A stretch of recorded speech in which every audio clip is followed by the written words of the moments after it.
I shouldn't be here now. I should be in Australia for a multi-city speaking tour. But the reason that I'm sitting here should chill to the bone every Australian, because it is testament to what that country, like so many others, has become. An immigration minister called David Icke sent me a statement explaining why he revoked my visa just hours before I was due to get on the plane, having been given it last September. He admits quite openly in this document that I have been to Australia to speak 10 times before since 1997. And he admits in the document quite openly that there has never been a problem, there has never been an incident, and I've never broken any Australian law. He decided that I would be banned from speaking in Australia, and that the thousands of people in Australia that have bought tickets, the government decides what the people can and cannot choose to hear. This is what Coleman gave as the reason that I was a risk to the health, safety, or good order. What the bloody hell does that mean, good order?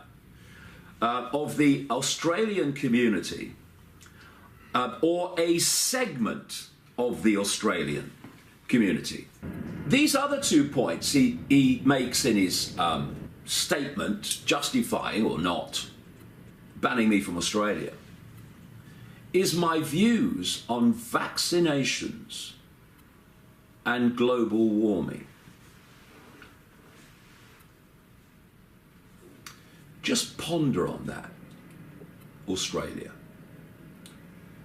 That someone who has a different view of vaccinations to the pharmaceutical cartel that makes it billions and billions and billions in profits from vaccinations, someone who has a different view of vaccinations to that, he's banned from a country in the Commonwealth so that he cannot express those views.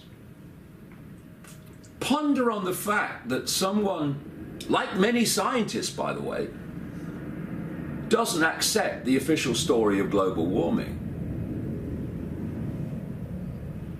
And because of that, the Australian government says you can't come in to Australia and give your view.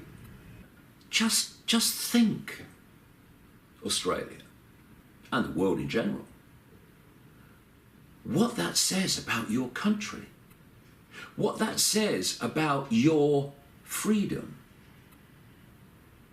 that someone is banned from entering your land because they are saying things the government doesn't agree with. That is an Orwellian tyranny. What do tyrannies like Nazis do, and like Stalinist Russia? What's the first thing they do when they get any power? They silence any opposition. They silence any questioning of what they want the public to believe. They ban their public meetings. They burn their books. This is what Nazis do.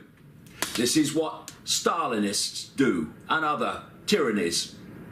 And because the Liberal Party in government, Morrison, Coleman, and the Labour Party are basically both supporting my ban for these reasons. So when you vote, you basically have no choice, because you're voting for one of two faces or two masks on the same tyranny, who have contempt for the basic human freedoms of the Australian population. You can shake your head and walk away. You can ignore it. Some who also have contempt for freedom will cheer it. Or you as an Australian people can let this be a catalyst to understand that tyranny is not some concept. It's not sometime over the rainbow. It's here and it's now, and I, at this point, am a very clear and obvious example that Australians live in a tyranny. If you don't like where it is now, well, strap in, because this is only where it is now. This is not where it's meant to end. It's me today banned from the country for having different views to the bloody government and the political class of both parties. But the next stage, and it's already happening, is that Australians living in Australia will not be able to have views and express views that are outside of what the government says is okay. This is Australia, not China.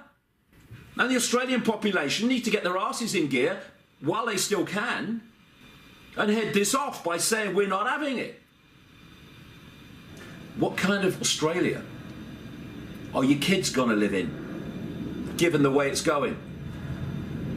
How many people could look their kids in the eye and say,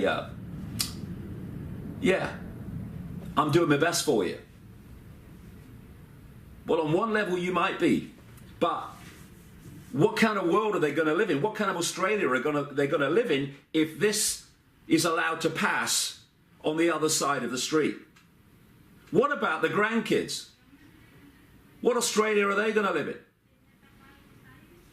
This is a catalytic moment.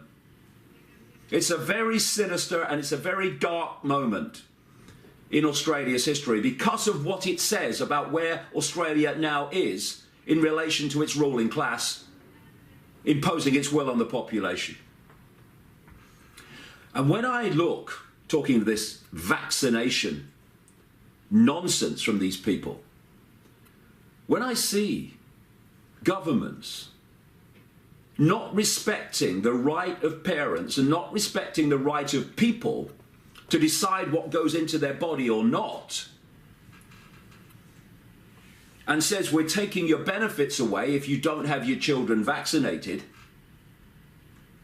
what kind of tyranny is that? And put that together with what's just been done to me. What's that line I hear? Great little ditty song. Come on, Aussie, come on.